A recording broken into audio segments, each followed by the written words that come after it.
வணக்கம். இன்னைக்கு மேக்ஸில் என்ன பாடத்தலைப்பில் உள்ள பாடங்கள் பார்க்க போகிறோம் அப்படின்னா பரப்பு கொள்ளளவு. ஆல்ரெடி ஒரு வீடியோ போட்டிருக்கு. டெய்லியும் 25 கணக்கு போடுவோம். அதில் நேற்று ஆல்ரெடி 25 போட்டாச்சு. இன்றைக்கி வந்து 25, அதே மாதிரி 4 நாள் 25, அந்த டெஸ்ட்டு ஒரு 25, 125 கணக்கு ஒரு வாரத்துக்கு ஆயிரும். ஆல்ரெடி இந்த டைம் அண்ட் ஒர்க்கில் இருந்தால் ஸ்டார்ட் பண்ணோம். இப்போ இங்கேருந்து ஸ்டார்ட் பண்ணி திருப்பியும் வந்து இந்த இது முடிஞ்சிருச்சு. நெக்ஸ்ட் வீக்கு இந்த டைம் அண்ட் ஒர்க்கு இரண்டாவதாக, அதாவது செகண்டு இது ஸ்டார்ட் ஆயிரும், செகண்ட் பேட்ச் ஸ்டார்ட் ஆயிரும். அப்போ முன்னாடியே 125 கணக்கு போட்டிருப்போம். இப்போ அந்த மாதிரி 250 கணக்கு ஆகிடும். இங்கே வந்து பார்த்தீங்க அப்படின்னாக்க 10 கணக்கு டிஎன்பிஎஸ்சியில் கேட்டது, அப்புறம் 3 கணக்கு யூபிஎஸ்சியில் கேட்டது. எதுக்காக யூபிஎஸ்சிலாம் போடுறோம் அப்படின்னோம்னா, நீங்கள் பாருங்கள், லாஸ்ட்டில் வாட்ச் பண்ணி பாருங்கள். இந்த யூபிஎஸ்சியில் கேட்ட ஒரு கணக்கு அதே பேட்டர்னில் இங்கே கொடுத்துருக்குறாங்க. அதனால தான் நான் அதில் ஒரு 3 கணக்கை எடுத்து இங்கே போடுறது. யூபிஎஸ்சி, எஸ்எஸ்சி, அது மாதிரி நம்மளுக்கு தேவை வந்து எப்படி கணக்குகள் கேட்டாலும் இங்கே போடணும் அப்படின்றதுக்காண்டி தான் இந்த முயற்சி எடுக்கிறது. இப்போ பாருங்கள், ஃபஸ்ட்டு கணக்கு என்ன சொல்லியிருக்காங்க அப்படின்னா, உருளையின் கன அளவு கொடுத்துருக்காங்க 448 பை கன சென்டிமீட்டர். அதன் உயரம் கொடுத்துருக்குறாங்க. என்னன்னா அதோட உயரத்தோட வளைபரப்பு நம்மளுக்கு தேவை அப்படின்னு சொல்லிட்டு. உருளையின் கன அளவு அப்படின்னோம்னா என்ன நம்மளுக்கு தெரிஞ்சிருக்கணும், பை ஆர் ஸ்கொயர்ட் ஹச். வளைபரப்பு 2 பை ஆர் ஹச். இதுதான் நம்மளுக்கு வந்து தெரிஞ்சிருக்க வேண்டிய ஒன்று. ஆக்சுவலாக கன அளவு கொடுத்துருக்குறாங்க, நம்மளுக்கு உயரம் கொடுத்துருக்காங்க. 6 வந்து நம்ம கண்டுபிடிச்சாதான் நம்மளுக்கு வந்து இதையே அந்த வளைபரப்பை கண்டுபிடிக்க முடியும். 6 கண்டுபிடிக்கிறதுக்கு என்ன ஃபார்முலானா, pi R squared h is equal to 448 pi கொடுத்துருக்குறாங்க.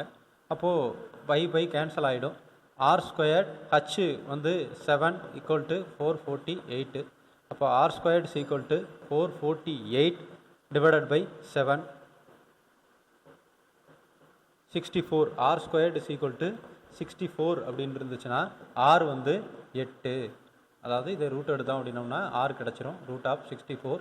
அப்போது இது வந்து 8 அப்படின்னு சொல்லிட்டு கிடச்சிரும். பாருங்கள், ஸ்டெப் பை ஸ்டெப்பாக பார்த்துக்கோங்க. அப்போது உங்களுக்கு அடுத்த கணிதம் போடுறதுக்கெலாம் இது எளிமையாக இருக்கும். இப்போது நம்மளுக்கு வந்து 2 பை ஆர் ஹச் தான் தேவை. ஏன்னா வளைபரப்பு தான் கேட்டிருக்காங்க. இங்கே பையிலே கொடுத்துருக்கிறதுனால நம்ம என்ன பண்ண தேவையில்லை அப்படின்னாக்கா பையை அப்படியே வச்சுக்கலாம். ஆர் வந்து நம்மளுக்கு கிடச்சிருச்சு 8. ஹச் வந்து நம்மளுக்கு எவ்வளவு கண்டுபிடிச்சிருக்காங்க, இதை கொடுத்துருக்காங்க அப்படின்னா 7. ஸோ இதை பெருக்கி போட்டோம் அப்படின்னம்னாக்க இதோட 112 பை சென்டிமீட்டர் ஸ்கொயர்ட். இதுதான் வந்து இந்த இதுக்கூட ஆன்சர் இங்கே இருக்குது. அதை பெருக்கி போட்டிங்க அப்படின்னாக்க ஆன்சர் வந்துடும். இதை எதுக்காக நம்ம இப்போ வீடியோ ஸ்லோவாக வச்சு பார்த்துக்கோங்க. அதுக்கப்புறம் என்ன பண்ணுறீங்க அப்படின்னாக்க, இந்த அளவியலில் ஃபார்முலாவை தினமும் ஒரு டைம் ரீகால் பண்ணிக்கிட்டே இருங்க. இப்போ கடைசி டைம் நான் அதிகமாக பேச விருப்பப்படாத, படித்ததை திருப்பி பார்த்துக்கிட்டே இருங்க. உயரம் 2 மீட்டர், மீட்டரில் கொடுத்துருக்காங்க. இங்கே அடிப்பரப்பு அப்படின்னு சொல்லிட்டு 250 சதுர சென்டிமீட்டர் கொடுத்துருக்காங்க. ஒரு உருளையின் கன அளவு கேட்டிருக்காங்க. உருளையின் கன அளவு அப்படின்னாலே என்ன கண்டுபிடிக்கணும்னா பை ஆர் ஸ்கொயர்ட் ஹச். இங்கே உருளை எந்த ஷேப்பில் இருக்கும் அப்படின்னோம்னா இந்த ஷேப்பில் தான் இருக்கும் உருளை. அப்போது அடிப்பரப்பில் கொடுத்துருக்காங்க. அடிப்பரப்பு எப்படியுமே வட்டமாக தான் இருக்கும். வட்டத்தோட பரப்பளவு கொடுத்துருக்காங்க. வட்டத்தோட பரப்பளவு ஃபார்முலா என்ன அப்படின்னா பை ஆர் ஸ்கொயர்ட். இப்போது நம்மளுக்கு பை ஆர் ஸ்கொயர்ட் ஹச் தேவை. ஆல்ரெடி பை ஆர் ஸ்கொயர்ட் இருக்குது. பை ஆர் ஸ்கொயர்ட் எவ்வளோ இருக்குது அப்படின்னா 250 இருக்குது. பை ஆர் ஸ்கொயர்ட் வந்துட்டு 250 இருக்குது. பை ஆர் ஸ்கொயர்ட் 250 இருக்குது. இது வந்து நம்மளுக்கு என்ன தேவை, வளைபரப்புக்கோட ஃபார்முலா வந்து 2 பை ஆர் ஹச் தேவை. 2 பை ஆர் ஹச் தேவை நம்மளுக்கு. சாரி, வளைபரப்பு கேட்கல, கன அளவு கேட்டிருக்காங்க. கன அளவு ஃபார்முலா வந்து பை ஆர் ஸ்கொயர்ட் ஹச். அதாவது பை ஆர் ஸ்கொயர்ட் ஹச் நம்மளுக்கு என்ன கொடுத்துருக்கு, பை ஆர் ஸ்கொயர்டு கொடுத்துருக்காங்க. பை ஆர் ஸ்கொயர்டு வந்து 250. அப்போது அதோட ஹச்சை பெருக்குனா நம்மளுக்கு அந்த கன அளவு கிடச்சிரும். பை ஆர் ஸ்கொயர்டு என்னது 250, ஹச் என்னது 2 மீட்ரு. அப்போ பெருக்குனீங்க அப்படின்னாக்க 500 மீட்டர் கியூபு. அது அப்படியே கிடச்சிரும். அந்த ஃபார்முலா தப்பாக எழுதிட்டேன், சாரி. இப்போ பாருங்கள், நம்மளுக்கு வந்து அடிப்பக்கம் பரப்பளவு கொடுத்துருக்காங்க. அதாவது பை ஆர் ஸ்கொயர் கொடுத்துருக்காங்க. இது உருளையோட கன அளவு formula pi R squared H. இதில் ஹச்சை பெருக்குனா இதுக்கு விட வந்துடும். இதெல்லாம் சிம்பிளான கணக்கு தான். ஆனால் உங்களுக்கு ஃபார்முலா மட்டும் நினைவுபடுத்திக்கிட்டிங்கன்னா போதும், கணக்கை ஈஸியாக போட்டுடலாம். அதுக்கடுத்து பாருங்கள், ஒரு சாய் சதுரத்தின் மூளை விட்டம் மற்றதை காட்டிலும் 3 மடங்கு. ஒரு சாய் சதுரம் இருக்குது, அதோட மூளை விட்டம் வந்து மற்ற மூளை விட்டத்தை விட 3 மடங்கு அப்படின்னு சொல்லியிருக்காங்க. மூளை விட்டல்களின் கூடுதல் 52 சென்டிமீட்டர்னு சொல்லியிருக்காங்க. அப்போ சாய் சதுரத்தின் பரப்பளவு என்னது? இங்கே சாய் சதுரத்தின் பரப்பளவு என்ன அப்படின்னு சொல்லி கேட்டோம்னா ஆஃப் D1 இன்ட்டு T2 இப்படிங்கிறது உங்களுக்கு நல்லா தெரிஞ்சிருக்கும். இப்போது சாய் சதுரத்தின் பரப்பளவு ஃபார்முலா தெரிஞ்சிருச்சு. உங்களுக்கு வந்து டி தெரியாது. ஆனால் ஒரு மூளை விட்டம் ஆனது 300 மூலை விட்டத்தை விட D1, அதாவது D1ன்னு வச்சுக்கோங்க, அது D1ன்னு வச்சுக்கோங்க. இந்த மூலை விட்டமானது 300 மூலை விட்டங்களில் 3 மடங்கு அப்படின்னு சொல்லியிருக்காங்க. இன்னொன்று வந்து என்னவா இருக்கும், இந்த D2 3 மடங்காக இருக்கும், அல்லது D1 3 மடங்காக இருக்கும். இதோட கூடுதல் கொடுத்துருக்காங்க, அதனால நான் ப்ளஸ் பண்ணியிருக்கேன். ப்ளஸ் பண்ணால் எத்தனை வருது அப்படின்னா 52 வருது. இதில் 4D அப்படின்னு வந்துச்சுனாக்கா 52 அப்படின்னா D = 13, முன்னாங்க 12, 13. அப்போ D வந்து 13. இப்போ D 13 கிடச்சிருச்சு. அப்போ 3D எவ்வளோன்னு கேட்டோம்னா 39. அப்போது ஆஃப், அப்போ D1 13, D2 39. ஏன்னா 3 மடங்கு இருக்கிறதுனால 39. அப்போது 13 × 39.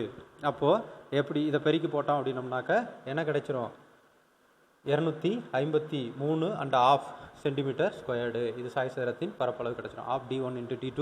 இந்த ஆஃப் அப்படியே கூட வச்சுக்கோங்க. இதை ரெண்டையும் பெருக்கி போட்டிங்கன்னா 39ஐயும் 13ஐயும் பெருக்கி போட்டிங்கனாக்க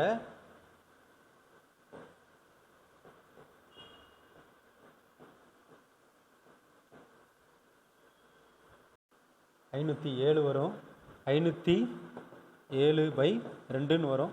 இதை கலப்பு பின்னமாக மாற்றி போட்டிருக்காங்க.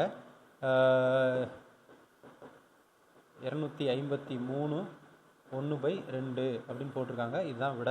அது ஈஸியானது தான். இது என்ன தெரிஞ்சிருக்கணும் அப்படின்னம்னா, ஒரு சாய் சதுரத்தின் மூளை விட்ட மற்றதை காட்டிலும் 3 மடங்கு அப்படிங்கிற போது அந்த கொடுத்துருக்கிறது ஃபஸ்ட்டு கணக்கில் என்ன பண்ணுறீங்க அப்படின்னா, என்ன கொடுத்துருக்காங்கன்னு பாருங்கள், அதுக்கடுத்து ஃபார்முலா எழுதுங்க, அது ஈஸியாக கண்டுபிடிச்சிடலாம். இந்த கணக்கு பாருங்கள். ஏ அலகு பக்க அளவுள்ள ஒரு சதுரத்தின் வெட்டி எடுக்கப்படக்கூடிய மிகப்பெரிய வட்டத்தின் பரப்பளவு கேட்டிருக்காங்க. தோராயமானு கேட்டிருக்காங்க. சதுரம் எப்படி இருக்கும் அப்படின்னம்னா ஒரு அப்ராக்சிமேட்டில் வரைகிறோம். அப்போது இதுக்குள்ளே இருக்கக்கூடிய மிகப்பெரிய வட்டம் அப்படின்றது எல்லா இடத்துலையும் டச் ஆகிருக்கும். ஸோ இப்போது இங்கே என்ன பார்க்குறோம் அப்படின்னம்னா, இந்த சதுரத்தின் பக்கம் கொடுத்துருக்காங்க. சதுரத்தின் பக்கம் தான் இங்கே கூடிய டயா, அதாவது வட்டத்தோட டயா, ரேடியஸ் இல்லை டயாமீட்டர். இப்போது என்ன கொடுத்துருக்காங்க, வெட்டி எடுக்கக்கூடிய பரப்பளவு. அப்போ வட்டத்தின் பரப்பளவு என்ன ஃபார்முலானா πr². இப்போது நம்மளுக்கு இங்கே என்ன கொடுத்துருக்காங்க, இப்போது ஏ கொடுத்துருக்காங்க. ஏ வந்து டி. அப்போது ரேடியஸ் கண்டுபிடிக்கணும் அப்படின்னோம்னா என்ன கண்டுபிடிக்கணும் அப்படின்னோம்னா D/2. அதாவது ரேடியஸ் = A/2. ஏன்னா ஏவுக்கு வேல்யூ கொடுக்கல, அப்போ A/2ன்னு வச்சுக்கலாம் ரேடியஸு. அப்போது இங்கே 22/7 × A/2 × A/2 அப்படின்னு வச்சுக்கலாம். 2 2 11 22. அப்போது 11 A × A 11 ஸ்கொயர்டு. இங்கே மேலே பாருங்கள், 11 squared divided by 7 2 14. A squared 11 squared கிடையாது, 11 A ஸ்கொயர்டு. இங்கே ஒரு ஏ இருக்குது, இங்கே ஒரு ஏ இருக்குது. அதனால் A ஸ்கொயர்ட், அதாவது 11 A ஸ்கொயர்ட் பை 14. இதுதான் ஆன்சராக இருக்குது. இது ஒரு சிம்பிளான கணக்கு தான். அடுத்த கணக்கு பாருங்கள். இப்போது 6160 மீட்டர் ஸ்கொயர் பரப்பளவு கொண்ட கூரையில் விழும் மழைநீர் 14 மீட்டர் விட்டம் மற்றும் 10 மீட்டர் உயரம் கொண்ட ஒரு உருளை தொட்டியில் சேமிக்கப்பட்டு இதனால் தொட்டி முழுமையாக நிரப்பப்படுகிறது எனில் கூரையில் விழும் மழையின் நீரின் உயரத்தை காண்க. இங்கே பார்த்தீங்க அப்படின்னா இதே கணக்கு யூபிஎஸ்சியில் இதே மாடலில் கேட்டிருக்காங்க. அதனால தான் அந்த கொஸ்டினையும் பார்த்துக்கிட்டீங்க அப்படின்னாக்கா உங்களுக்கு யூஸ்ஃபுல்லாக இருக்கும். பாருங்கள், கடைசியிலேயே இந்த கணக்கு இருக்குது. அதைய அடுத்து கண்டினியூவாக போடும்போது இதையும் போட்டுடலாம். இப்போது இதில் வந்து என்ன கொடுத்துருக்காங்க அப்படின்னா, இதில் அந்த கொஸ்டினில் பார்த்தீங்கன்னா அவங்க கிளியராக கொடுத்துருப்பாங்க. அது என்ன சேஃப் அப்படின்னு கொடுத்துருப்பாங்க. இங்கே வந்து சேஃப் கொடுக்கல, அதாவது ஒரு பரப்பளவு அப்படின்னு மட்டும் கொடுத்துருக்காங்க. 6160 மீட்டர் ஸ்கொயர்டு பரப்பளவு கொண்ட கூரையில் விழும் மழை நீர் வந்து 14 மீட்டர் விட்டம் 10 மீட்டர் உயரம் கொண்ட ஒரு உருளை தொட்டி அப்படின்னா இப்படி தான் இருக்கும். இதில் ஃபுல்லாகவே வாட்டர் ஃபில் ஆயிடுது. அதில் விழுகிற வாட்டர் பூராமே இதில் ஃபில் ஆயிடுது. ஸோ ஃபில் ஆகிடுச்சு அப்படின்னு என்ன அர்த்தம் அப்படின்னோம்னா, டோட்டலாக இதோட உருளையோட கன அளவுக்கு ஃபுல்லாக இருக்குது. கன அளவு தெரிஞ்சிருக்கணும். அதாவது அதுக்கப்புறம் எந்த சேஃபில் தண்ணி விழுகுது. அப்போ ஏன்னா கூரையிலோட ஹைட்டு தான் கேட்டுக்காங்க. கூரை எது கேட்குறாங்களோ அதை இந்த பக்கம் வச்சுக்கோங்க, அதாவது லெஃப்ட் ஹேண்ட் சைடு வச்சுக்கோங்க. ஹைட்டு கேட்குறாங்க. ஆனால் இப்போது சதுரம் அப்படின்னு சொல்லி பார்த்தோம் அப்படின்னா சதுரத்துக்கு என்ன இருக்குது, ஹைட் கூட இருக்கலாம், சதுர வடிவ தொட்டிக்கு ஹைட் இருக்கலாம். ஆனால் வந்து இங்கே பரப்பளவுன்னு கொடுத்துருக்காங்க. அப்போ பரப்பளவு கொடுத்துருக்கும்போது செவ்வகமாக இருந்துச்சுன்னா, நான் அசியூம் தான் பண்ண சொன்னேன், செவ்வகமாக ஒரு வேளை இருந்துச்சு அப்படின்னா இருக்கும், அதுதான் இருக்கும். செவ்வகமாக இருந்துச்சு அப்படின்னாக்கா, ஏன்னா சதுரம் வந்து இந்த 6160 ஸ்கொயர் நம்பராக இல்லை, அது செவ்வகம்னு வச்சுக்கலாம். அப்போது எல்லும் பியும் கொடுத்துருக்குறாங்க. நம்ம என்ன கண்டுபிடிக்கணும், ஹச் மட்டும் கண்டுபிடிக்கணும். இதுவும் ஈக்குவல் அப்படின்னு சொல்லி ஆல்ரெடி அவங்க கொடுத்துட்டாங்க. ஏன்னா விழுகிற நீர் வந்து இதுக்கு ஃபுல்லாக இருக்குது அப்படின்னு சொல்லி கொடுத்துட்டாங்க. எல்பி அப்படிங்கிறது 6160 மீட்டர் ஸ்கொயர்டு. அப்போது இன்ட்டு ஹச் தான் நம்மளுக்கு தேவை, அதனால் இந்த பக்கம் வச்சுக்கோங்க. இதே வந்து இப்போ வந்து உருளையோட கன அளவு, ஏன்னா கன அளவு தான் தண்ணி, ஆர் ஸ்கொயர்ட்.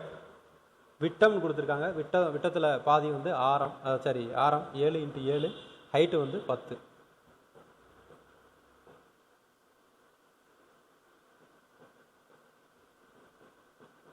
ஆயிரத்தி 1540 தான் வந்து அங்கே.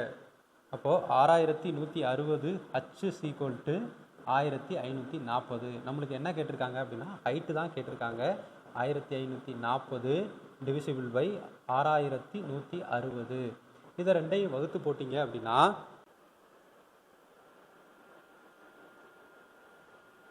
7/28. இதைய அடிச்சு போட்டிங்க அப்படின்னாக்க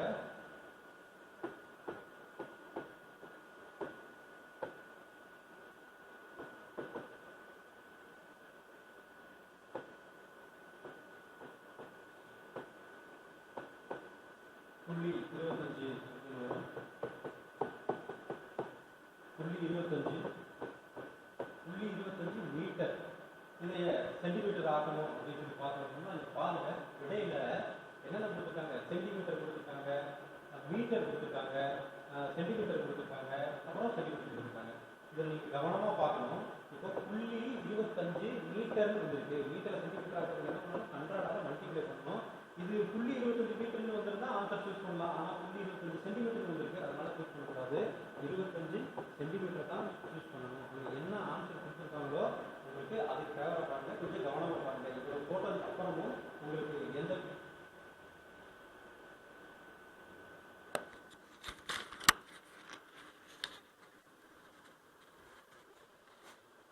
இப்போ இவ்வளவு போட்டதுக்கப்புறம் தப்பு வராமல் பார்த்துக்கணும். எப்படி அப்படின்னாக்க, இப்போது புள்ளி இதை 7/28 வர்றது 0.25, திருப்பி ஒரு தடவை பாருங்கள், 0.25 வரும். இந்த 0.25 வந்து அது சென்டிமீட்டராக மாற்றணும் அப்படின்னோம்னா 100ஆல் இது மல்டிப்ளை பண்ணோம்னா 25 சென்டிமீட்டர்னு வரும். இதைய எல்லாமே கண்டுபிடிச்சிட்டு ஃபஸ்ட்டு இந்த விடையில் வந்து தப்பு பண்ணிடாதீங்க. என்ன காரணம்னா 25 சென்டிமீட்டர் கொடுத்துருக்காங்க, 25 மீட்டர் கொடுத்துருக்காங்க, 250 சென்டிமீட்டர் கொடுத்துருக்காங்க, 0.25 சென்டிமீட்டர் கொடுத்துருக்காங்க. அவசரப்பட்டு ஆன்சரை சூஸ் பண்ணிடாதீங்க. அதனால் கொஞ்சம் கவனமாக பார்த்துங்க. ஃபஸ்ட்டு என்ன கொடுத்துருக்காங்க அப்படிங்கிறத பாருங்கள். இதில் வந்து ஷேப் கொடுக்கல. அந்த ஒரு கொஸ்டினில் வந்து இது கூட ஷேப் கொடுத்துருப்பாங்க, இதில் ஷேப் கொடுக்கல. ஆனால் ஒன்று பரப்பளவுன்னு கொடுத்துருக்காங்க. பரப்பளவுன்னு வச்சோடனே நம்ம ஹைட்டு கேட்குறாங்க. இது வந்து பரப்பளவுனா ஒருவேளை எல்பி தான் கொடுத்துருக்காங்க அப்படின்னு சொல்லிட்டு நம்ம எடுத்துக்கலாம். இது ஈஸியான கணக்கு தான், கொஞ்சம் யோசிச்சோம்னா ஈஸியாக போட்டுடலாம். அதுக்கடுத்து கணக்கு பாருங்கள். களிமண் கொண்டு செய்யப்பட்ட 12 சென்டிமீட்டர் உயரமுள்ள ஒரு கூம்பை ஒரு குழந்தை அதே ஆரமுள்ள உருளையாக மாட்டுகிறது அப்படின்னா உருளையின் உயரம் என்ன அப்படின்னு சொல்லி கேட்குறது. இங்கே கூம்பு இருக்குது. கூம்பு எப்படி, கூம்போட கன அளவு ஃபார்முலா என்னென்னா 1/3/r²h. அதுக்கு அதே சேம் கன அளவு. அப்போ இங்கே இருக்கிறது இங்கேயும் கன அளவு உருளையாக மாற்றுது அப்படின்னா r²h. நம்மளுக்கு இப்போ இங்கே என்ன கேட்டிருக்காங்க அப்படின்னா உயரம் கொடுத்துருக்காங்க, அதுக்கு ஆரத்தை கேட்குறாங்க. உயரம் கொடுத்துருக்காங்க, ஆரம் கேட்குறாங்க. அப்போது இங்கே ஆரம் தான் கேட்குறாங்க. அப்போது நம்ம கொடுத்துருக்கிறத வச்சு அப்ளை பண்ணுவோம். 1/3 இருக்குது, r²h கொடுத்துருக்காங்க. அதாவது ஒரு கூம்போட ஹச் கொடுத்துருக்காங்க. அப்போது 18 =r²h. இப்போது அங்கே எது நம்மளுக்கு தேவை அப்படின்னா இந்த ஹச் மட்டும்தான் தேவை. ஹச்சை வச்சுட்டு மற்றதெல்லாம் என்ன பண்ணிடலாம், கிராஸ் பண்ணிடலாம். நம்மளுக்கு கீழே போயிடும், அது கிராஸ் ஆயிரும். பைக்கு பை கேன்சல் ஆயிரும், r²க்கு r² கேன்சல் ஆயிரும். இப்போது ஹச் = எப்படி வந்திருக்கும் அப்படின்னா 18/3 அப்படின்னு வந்திருக்கும். அப்போ 6, ஹச் = 6ன்னு அர்த்தம். அடித்து போட்டோன்னா 6 வந்திருக்கு. 6 சென்டிமீட்டர் அங்கே இருக்குது. எளிமையான கணிதம் தான். ஆனால் அது என்னது, உங்களுக்கு ஃபார்முலா தெரிஞ்சிருக்கணும். ஃபார்முலா மேக்ஸிமம் உங்களுக்கு சிம்பிளான ஃபார்முலா தான் கேட்டிருக்காங்க, அவ்வளோ பெரிய கடினமான ஃபார்முலா இல்லை. அதுக்கடுத்து பாருங்கள், ஒரு முக்கோண வடிவிலான மனையின் சுற்றளவு 360 மீட்டர் அப்படின்னு கொடுத்துருக்காங்க. அதோட பக்கங்கள் 3:4:5 அப்படின்னு கொடுத்துருக்காங்க. இது 3:4:5 அப்படின்னா போதே அது என்ன ட்ரையாங்கிளாக இருக்கும்னா அசமபக்க முக்கோணமாக தான் இருக்கும். அசமபக்க முக்கோணம் அதோட இப்போ என்ன கொடுத்துருக்காங்க 3, 4 அப்புறம் 5. அப்போ 3, 4, 5னா 3A, 5A, 4A அப்படின்னு அர்த்தம். இப்போது இதை மூணையும் கூட்டணும் அப்படின்னம்னா ஏன்னா சுற்றளவு கொடுத்துருக்காங்க 3A + 4A + 5A equal to கொடுத்துருக்காங்க 360 மீட்டரு. அப்போது ஏ கண்டுபிடிச்சிடலாம். அப்போது 12A = 360னா A = 30. ஏ வந்து இப்போ கண்டுபிடிச்சிட்டோம். ஏ கண்டுபிடிச்சிட்டோம் அப்படின்னோம்னா இதில் இங்கே 3A இருக்குது 90, இங்கே 5A இருக்குது 150, இங்கே 4A இருக்குது 120. அப்போது இது 3 அளவுகள் நம்மளுக்கு கிளியராக தெரிஞ்சிருச்சு. இப்போ இது வந்து ஒரு அசமபக்க முக்கோணம் அப்படின்னு சொல்லிட்டு நம்ம பார்த்தாலே தெரியுது. நான் அசமபக்க முக்கோணம் தான் சொல்லியிருக்கேன். இப்போது என்ன கண்டுபிடிக்கணும்னா எஸ் கண்டுபிடிக்கணும். எஸ்னா சைடு கண்டுபிடிக்கணும். அப்போது ஃபார்முலா என்னென்னா A + B + C / 2. அப்போது 90 + 150 + 120 இதை மூணையும் கூட்டிட்டு 2ஆல் டிவிசிபிள் பண்ணணும். 360/2 180. அப்போது என்ன கிடச்சிருக்கு எஸ் வந்து 180ன்னு கிடச்சிருச்சு. இப்போது நம்மளுக்கு பரப்பளவு ஃபார்முலா என்ன அப்படின்னா அசமபக்க முக்கோணத்தின் பரப்பளவு ஃபார்முலா என்னென்னா √S × S - A S - B S - C ரைட்டா. ஸோ இதை தெரிஞ்சிட்டோம். அப்போ நம்மளுக்கு எஸ் தெரிஞ்சிருச்சு 180. அப்போ ப்ராக்கெட்டில் எஸ் ஃபஸ்ட்டு என்னது 180லேருந்து 90 போச்சுன்னா 90 இன்ட்டு S - B 150லேருந்து இது போயிடுச்சு அப்படின்னாக்க 30. அதுக்கடுத்து S - C இது போயிடுச்சுன்னா 60. இப்போது இது எல்லாமே ரூட்டாப்பில் வச்சுருக்காங்க. இப்போ நம்ம இதை போட்டு பெருக்கி போட்டு ரூட்டாப் பார்க்குறதுக்கு பதிலாக என்ன பண்ணலாம் அப்படின்னோம்னா இதைய அப்படியே வச்சுக்கலாம். 2 × 90 சாரி 2 × 90 150 × 90 × 30 × 2 × 30. இப்போது ரூட் எடுத்தோம் அப்படின்னோம்னா 2 × 90 × 30 இதை பெருக்கி போட்டிங்க அப்படின்னா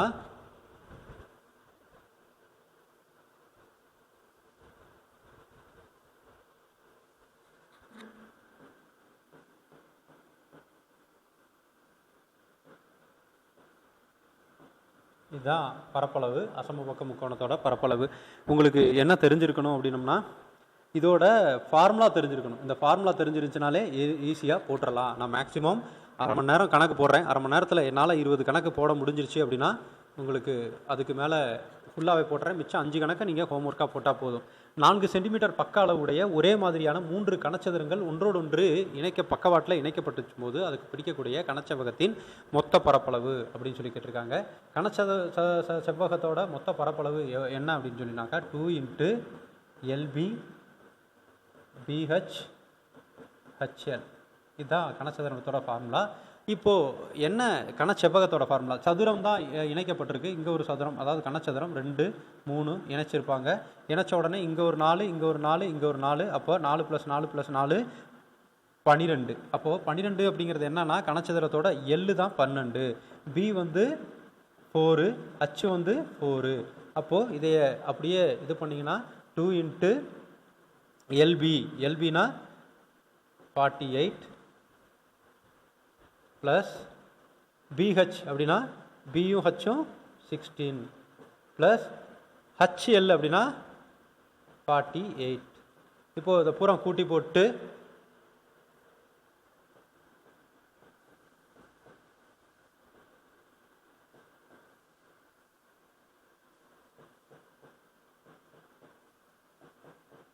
(224 சென்டிமீட்டர் ஸ்கொயர்).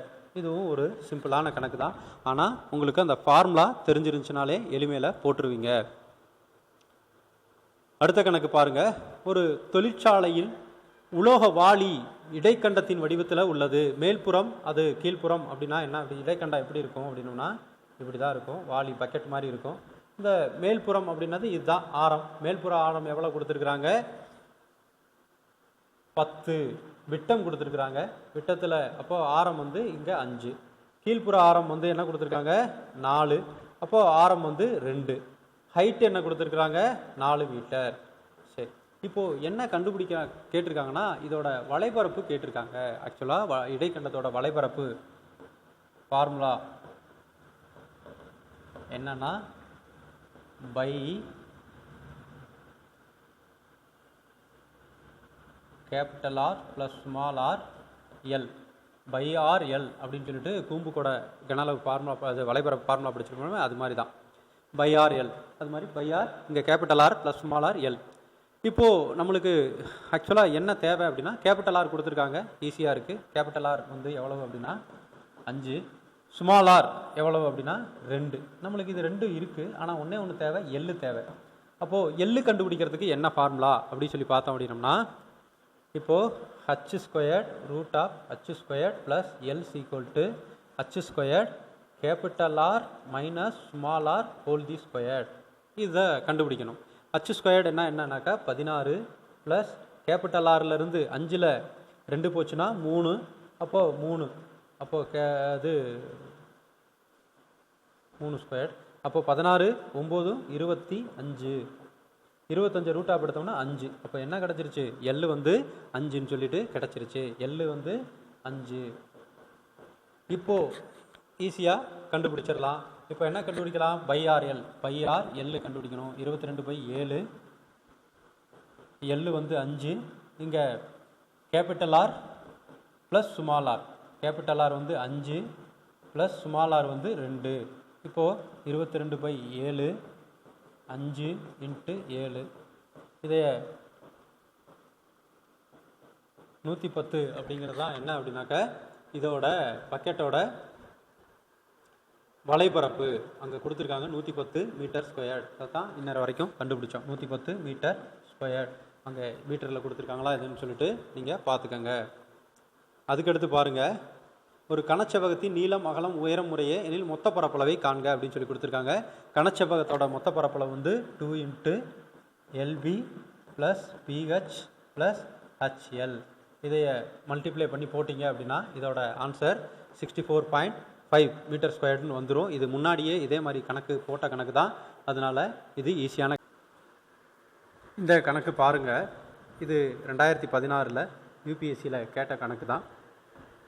இது என்ன போட்டிருக்காங்கன்னா AB is the vertical trunk of the huge tree. ஒரு மரத்தோட வாது வந்து எப்படி இருக்குது அப்படின்னாக்கா குச்சி இப்படி இருக்குது. With A being point of where the base of the trunk touches the ground. இது வந்து ஏல இங்கே டச் ஆகிக்கிட்டு இருக்குது அப்படின்னு சொல்லி போட்டிருக்காங்க. டியூ டு த சைக்ளோன், இது வந்து சைக்ளோன் வந்துட்டதுனால, புயல் வந்துட்டதுனால இது வந்து புரோக்கன் ஆகுது. அது வந்து அந்த பாயிண்ட் வந்து சி அப்படின்னு சொல்கிறாங்க. அந்த புரோக்கனான பாயிண்ட் வரைக்கும் உள்ள ஹைட்டு கொடுத்துருக்குறாங்க. இதை ஏ அப்படின்னு வச்சுக்கலாம், இதை பின்னு வச்சுக்கலாம். இங்கே சி, அந்த சி பாயிண்ட் தான் புரோக்கன் ஆகி என்ன இருக்குது, ஹைட்டு வந்து அதோட 12 மீட்டர். இந்த மீட்டர் வந்து 12 மீட்டர் அப்படின்னு சொல்லி கொடுத்துருக்குறாங்க. அதுக்கடுத்து இது வந்து கிரவுண்டில் இது இங்கே இருக்க பாட்டு உடஞ்சிருக்கு, ஆனால் இங்கேருந்து தான் டச் ஆகும். இந்த பாட்டு டச் ஆகிருக்கு. டச் ஆகிட்டு இந்த சி பாட்டு எண்ட் ஆஃப் த புரோக்கன் வந்து அந்த பி, இந்த உடஞ்ச பாட்டு வந்து இங்கே போய் டச் ஆகிருக்கு. அந்த டச் ஆன பாயிண்ட் வந்து என்ன பண்ணிக்கலாம், ஏபிசி டின்னு வச்சுக்கலாம். கிரவுண்டில் போயிட்டு இது டச் ஆகிருச்சு. இதுதான் இங்கே கொடுத்துருக்கக்கூடிய இது. ஆனால் இப்போ அடுத்து ஒரு விஷயம் கொடுத்துருக்காங்க. என்ன அப்படின்னு சொல்லி பார்த்தோம் அப்படின்னோம்னாக்க இந்த டி வந்து இஸ் த டிஸ்டன்ஸ் வந்து மீட்டர் ஆஃப் ஃப்ரம் ஏ. 5 மீட்டரில் இருந்து இந்த ஏலேருந்து டி வந்து எதவாக இருக்குது, ஏலேருந்து 5 மீட்டராக இருக்குது அப்படின்னு சொல்லி கேட்குறாங்க. அப்போது அந்த ஒரிஜினல் ஹைட், இந்த குச்சி கோலோட இந்த மரத்தோட உயரம் என்ன அப்படின்னு சொல்லி கேட்குறாங்க. அதாவது ஏபி தான் கேட்குறாங்க. ஏபி நம்மளுக்கு தேவைப்பட்டுச்சு அப்படின்னாக்க என்னென்னத்தை கூட்டணும் அப்படின்னோம்னா ஏசி ஆல்ரெடி இருக்குது. ஏசி ப்ளஸ் என்ன கூட்டணும், பிசி வந்து நம்ம கண்டுபிடிக்கணும். ஆனால் அந்த பிசி இல்லை. இது ரெண்டையும் கூட்டிட்டோம் அப்படின்னோம்னா அந்த ஏபியோட ஹைட்டு கிடச்சிரும். அதுதான் கேட்டிருக்காங்க. இது சிம்பிளான கணக்கு தான். இப்போ நம்மளுக்கு என்ன தெரியணும் அப்படின்னோம்னா சியும் டியும் தெரியணும். அப்போது சியும் டியும் தெரியணும்னா இது வந்து பிதாகரஸ் தேற்றம் தான். CD squared is equal to என்ன கொடுத்துருக்காங்க, AC square plus AD square. இதை கண்டுபிடிச்சிட்டோம் அப்படின்னோம்னா அந்த சிடி கிடச்சிரும். இந்த சிடி கிடச்சிருச்சுன்னா அப்புறம் ஏபியோட பிசியை கண்டுபிடிச்சிடலாம்.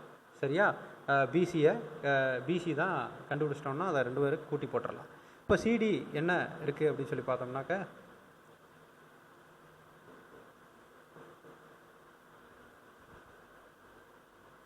12 ஸ்கொயர் ப்ளஸ் 5 ஸ்கொயர்.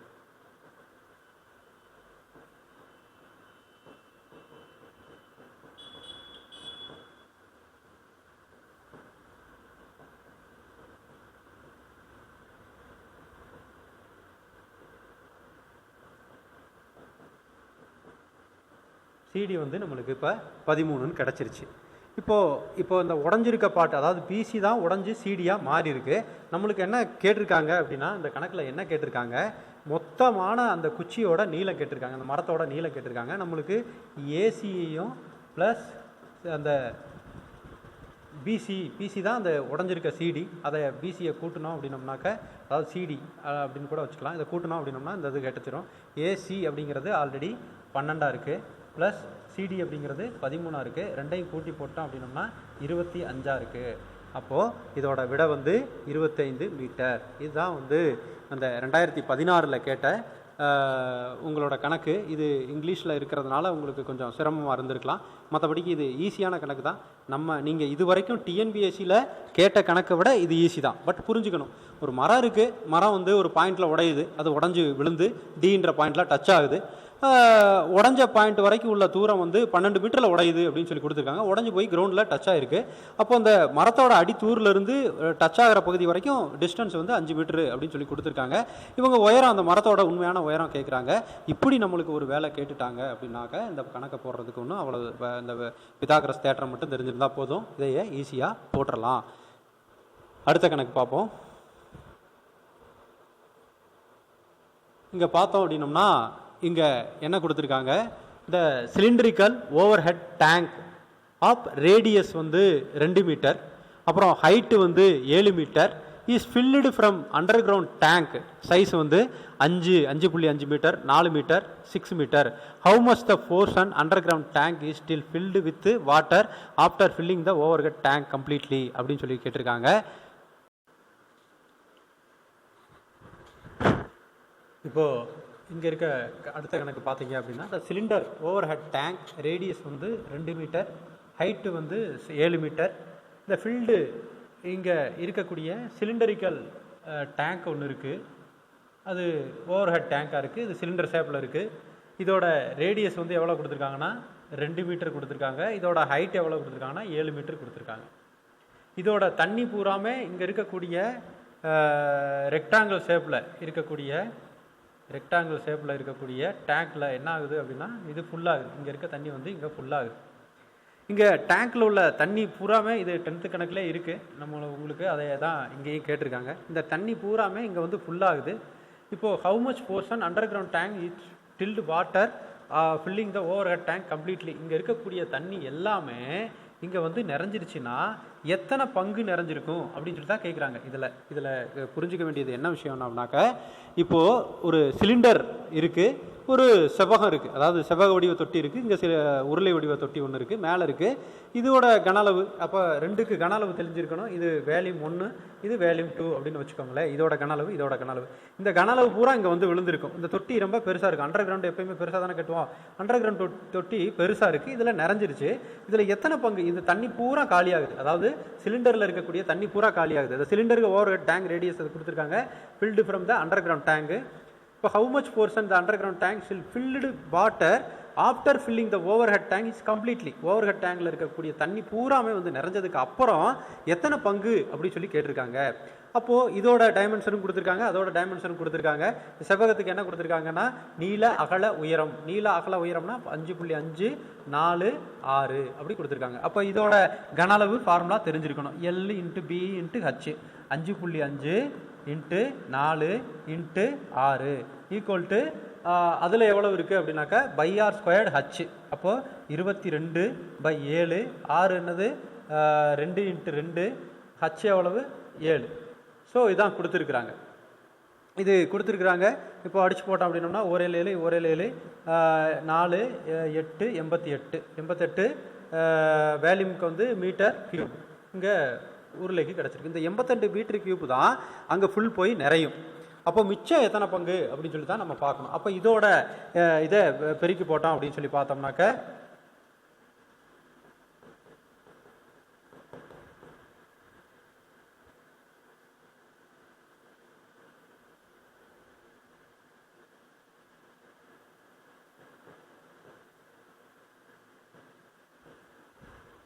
இது 132, இது 88. இப்போது இந்த டேங்க் பெருசாக இருக்குது. அப்போ இதிலேருந்து இதை மைனஸ் பண்ணிட்டோம் அப்படின்னோம்னா எவ்வளவு மிச்சம் இருக்குது அப்படின்னு சொல்லிட்டு தெரிஞ்சுக்கலாம். அப்போது 132,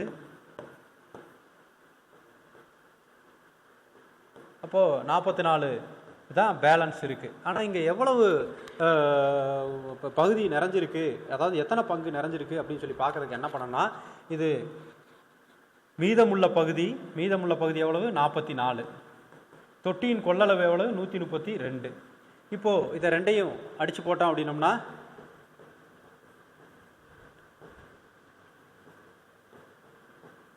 இதை ரெண்டையும் அடித்து போட்டோம் அப்படின்னோம்னா 1/3 பங்கு தண்ணி வந்து நிறைஞ்சிருக்கு. அப்போ 1/3 பங்கு தண்ணி தான் இங்கே ஆன்சர். இது 10th புக்கிலே இருக்குது. இது ஏ தான் ஆப்ஷனு. இந்த 10th புக்கில் இருக்குது. அது இங்கிலீஷில் படிக்கிறது கொஞ்சம் சிரமமாக இருந்துச்சு அப்படின்னாக்கா நீங்கள் ஒரு தடவை பார்த்து புரிஞ்சுட்டிங்கன்னா இதே மாதிரி கணக்கை வந்து என்ன பண்ணிடலாம், போட்டுடலாம். இப்போ அடுத்த கணக்கு பாருங்கள். The 12 equal square are placed fit on the rectangle diagonal 5 cm. There are 3 rows contained from the 4 square each.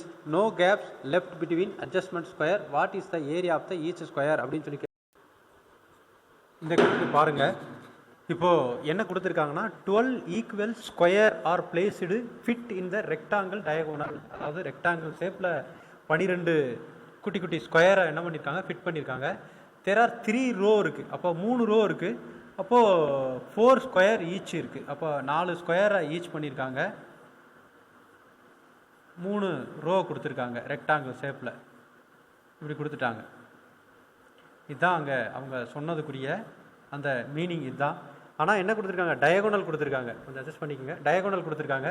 இந்த டயகோனல் வந்து என்ன கொடுத்துருக்காங்கன்னா 5 சென்டிமீட்டர் அப்படின்னு கொடுத்துருக்காங்க. இப்போது நம்மளுக்கு என்ன கேட்குறாங்க அப்படின்னாக்கா இந்த ஸ்மால் ஸ்கொயர், அதாவது என்ன கேட்குறாங்க, no gaps are left between the adjustment square. What is the area each square. Each ஸ்கொயர்னால் இந்த ஒரு ஸ்கொயரோட பரப்பளவு கேட்டிருக்கிறாங்க. நம்மளுக்கு என்ன கொடுத்துருக்காங்க அப்படின்னாக்கா இந்த ஏ கொடுத்துருக்காங்க, அதாவது டயகோனல் கொடுத்துருக்காங்க 5 சென்டிமீட்டர்னு சொல்லிட்டு. இப்போது இங்கே 1 2 3 ஏ இருக்குது. இங்கே வந்து 3 ஏ இருக்குது. இங்கே வந்து 4 ஏ இருக்குது. என்ன காரணத்தினால அப்படின்னா இந்த 4 ஸ்கொயரை தான், மற்ற அளவு எதுவும் கொடுக்கல, அதனால. இப்போது நம்மளுக்கு இந்த டயகோனல் கொடுத்துருக்காங்க. இந்த பிதாகரஸ் தேற்றம் நம்ம படிச்சிருப்போம். இந்த diagonal squared D squared equal to இங்கே இருக்கக்கூடிய எதிர்பக்கங்களின் கூடுதல் வர்க்கங்களின் கூடுதலுக்கு சமம் அப்படின்னு சொல்லிட்டு நம்ம அந்த பிதாகரஸ் தேற்றத்தில் படிச்சிருப்போம். அதனால D squared equal to 3 squared A squared plus 4, அதாவது இது 4a ஹோல் தி ஸ்கொயர்ட் அப்படின்னு சொல்லிட்டு பார்க்குறோம். அப்போ இங்கே டி அப்படிங்கிறது 5 5 25 இஸ் ஈக்குவல் டு அப்போ 3 9 ஏ ஸ்கொயர்ட் ப்ளஸ் 4 16 ஏ ஸ்கொயர்ட் அப்படின்னு வந்துடும்.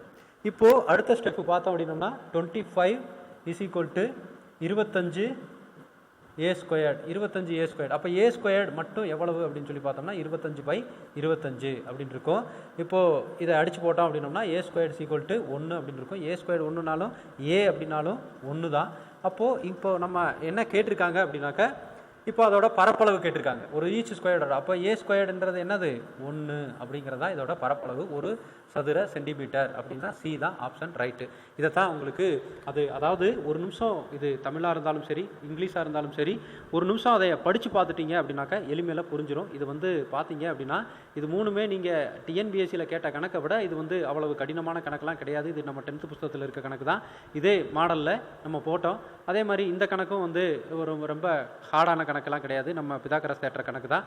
இதே 3 கணக்கையும் நான் எப்போவுமே என்ன பண்ணுறேன் அப்படின்னாக்கா ஒரு 2-3 கணக்கு நாளைக்கு இன்றைக்கி யூபிஎஸ்சியில் போட்ட மாதிரி நாளைக்கு எஸ்எஸ்சியில் ஒரு 3 கணக்கு போட்டோம் அப்படின்னா பள்ளிப்பாட புத்தகத்தை முடிச்சுட்டு நான் ஆல்ரெடி சொல்லியிருக்க மாதிரி இந்த மாதிரி கணக்குகளை போடுறதுனால உங்களுக்கு ஒரு நல்ல புரிதல் கிடைக்கும். இப்போது நான் ஆக்சுவலாக 30 நிமிஷத்துக்குள்ளே ஒரு 25 கணக்கு போட்டுடலாம் அப்படின்னு சொல்லி தான் முயற்சி பண்ணுறது. இப்போ பாருங்கள், அடுத்த கணக்கு பார்ப்போம். ஒரு 2 கணக்கு போட்டுறேன். மிச்ச கணக்கை நீங்கள் ஹோம்ஒர்க்காக போட்டுருங்க. 66 சென்டிமீட்டர் 12 சென்டிமீட்டர் எனும் அளவு கொண்ட ஒரு உலோக தகட்டின் 12 சென்டிமீட்டர் உயரமுள்ள ஒரு உலோக உருளையாக மாற்றினால் கிடைக்கக்கூடிய உருளையின் கன அளவை காண்க அப்படின்னு சொல்லிட்டு கேட்டிருக்காங்க. இது வந்து உங்களோட ஸ்கூல் புக்கில் இருக்கக்கூடிய என்ன கொடுத்துருக்காங்க அப்படின்னா 62, அதாவது நீள அகலம் கொடுத்துருக்காங்க. நீளம்னா இதுதான் 66, அகலம் அப்படிங்கிறது 12, இப்படி கொடுத்துருக்காங்க. 12 அப்படின்னு சொல்லி கொடுத்துருக்காங்க. இதைய நீங்கள் வந்து ஒரு உலோகத்தட்டினை 12 சென்டிமீட்டர் உயரமுள்ளதாக மாற்றினால் என்ன கிடைக்கும் அப்படின்னு சொல்லி பார்த்தோம் அப்படின்னோம்னா, ஒரு உருளையாக மாற்றினால் கிடைக்கக்கூடிய உருளையின் கன அளவை கேட்டிருக்காங்க.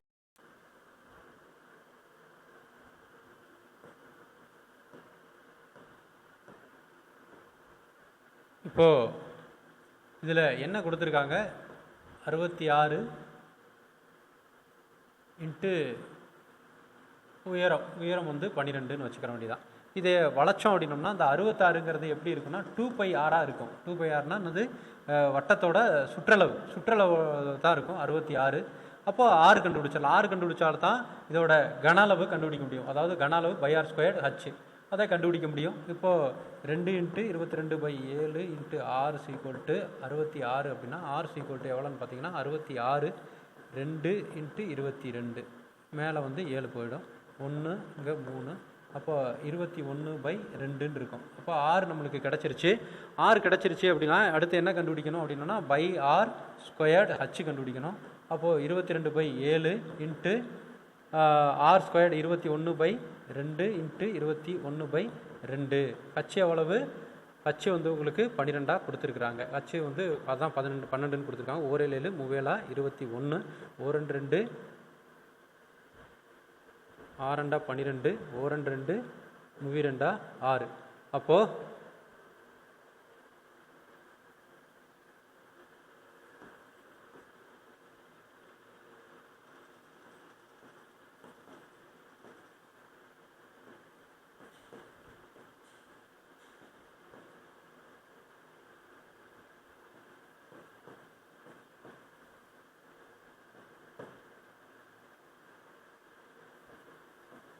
4158 தான் அதோட கன அளவு. இப்போது வந்து அதிகமான டைம் ஆயிடுச்சுன்னு நினைக்கிறேன். மிச்ச கணக்கெலாம் நீங்கள் ஆல்ரெடி 14 கணக்கு தான் இன்றைக்கி போட முடிஞ்சுது. மிச்ச கணக்கு ஈஸியாக தான் இருக்கும்னு நினைக்கிறேன். இது ஸ்கூல் புக் கணக்கு. நாளைக்கு நீங்கள் போட்டுட்டு வாங்க, மிச்ச கணக்கை போட்டு வாங்க. நாளைக்கு 1/2 ஹவரில் மீண்டும் முயற்சி பண்ணுவோம். கொஞ்சம் வேகமாக சொன்னால் புரியாது அப்படின்னு சொல்லிட்டு தான் மெதுவாக சொல்கிறது. 7 நிமிஷம் இப்போயே அதிகமாகிடுச்சு. மேக்ஸிமம் 30 நிமிஷத்துக்குள்ளே அந்த 25 கணக்கை போடுறதுக்கு நான் 20 கணக்காவது போடுறதுக்கு முயற்சி பண்ணுவோம். நாளைக்கு மீண்டும் முயற்சி பண்ணுவோம். ஆனால் இது 3வது நாள், 2வது நாள் கணக்கு தான் போட்டிருக்கேன். மீண்டும் உங்களுக்கு அடுத்து வந்து என்ன பண்ணுறேன் அப்படின்னாக்கா, நாளைக்கு காலையில் ஒரு வீடியோ போட்டுவிட்டு நாளைக்கு நைட்டு ஒரு வீடியோ மேக்ஸ் போட்டேன்னாக்கா உங்களுக்கு ஈக்குவல் ஆயிரும். அப்புறம் தமிழ் அறிஞர்களும் அவர்கள் ஆற்றிய தொண்டுகளும் அப்படிங்கிறதுல இந்த இன்றைக்கி காலையில் அதுவும் கூட காலையில் போட்டு விட்றலாம். ஓகே, இதை வாட்ச் பண்ணிக்கோங்க. டெய்லியும் கணக்கை ப்ராக்டிஸ் பண்ணுங்கள். இது நீங்கள் வீட்டில் ஒரு தடவை பார்ப்பீங்க அப்படின்றதுக்காண்டி தான் இதை போடுறது. தயவுசெய்து இதை வாட்ச் பண்ணுங்கள். மிச்ச கணக்கையும் நீங்கள் போட்டு ட்ரை பண்ணுங்கள். All the best. தேங்க்யூ.